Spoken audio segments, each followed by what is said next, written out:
Want to take your YouTube videos to the next level? Why not try a 2-camera setup? It's easy, and I'm going to show you how to do it.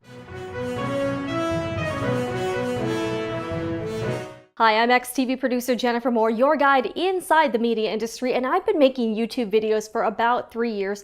I have a sewing channel. It's called The Sewing Report, and often I find that I need to get close-up shots, but I'm also talking at the same time. So often I integrate a 2-camera setup. It's easy, and I'm able to do it solo all the time. So I just wanted to walk you through my setup, explain how I do it, and in a future video, I also may do some videos about syncing up your audio and just how to integrate all those clips together. It's not very difficult as long as you have an editing software that allows you to do multiple video and audio tracks.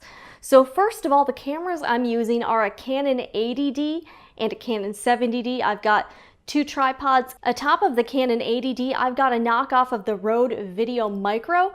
It's by a company called Movo. It's 40 bucks. I really like it, and I find it performs even better than a $150 Rode microphone. So I cannot recommend it highly enough, and I've got a link to all of my gear down in the description box. I record my audio separately on this Zoom H1. This is about 100 bucks, and then I have a $30 lav mic.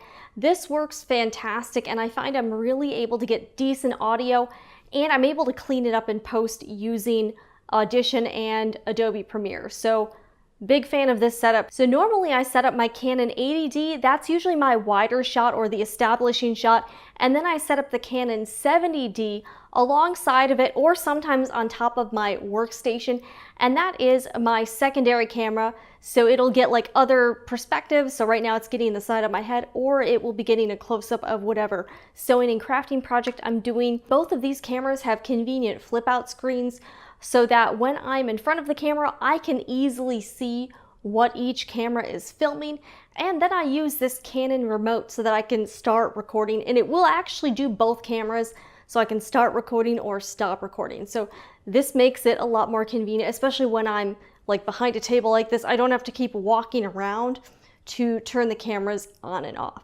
So that is a big plus. Highly recommend this Canon remote. You can also even use a GoPro as your second camera. So I've done this before where I use my GoPro Hero 7 Black Edition to serve as my second camera.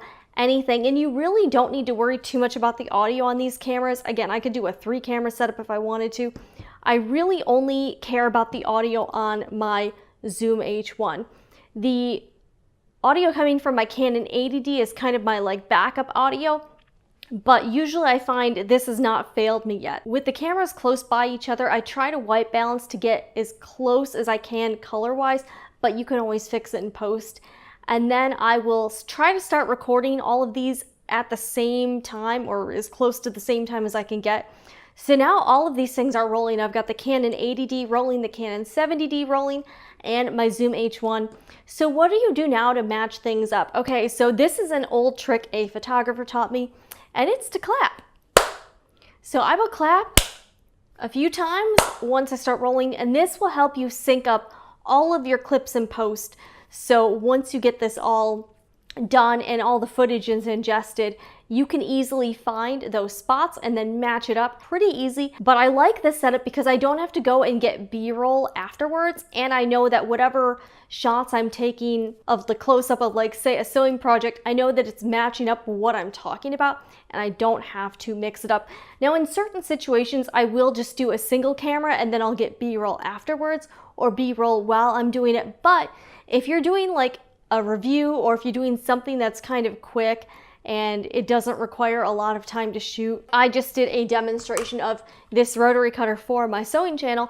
I did the 2-camera setup because it does make it a lot easier to shoot, and it doesn't take that much extra time in post-production.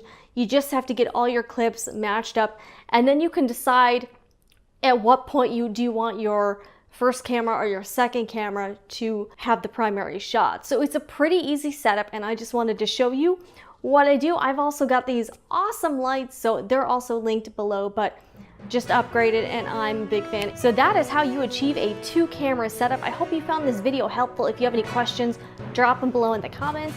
And if you'd like to see other tutorials I did recently, I did one about YouTube thumbnails, and I will link it right here. I'm Jennifer Moore, ex-TV producer, and I will see you guys again in the next video.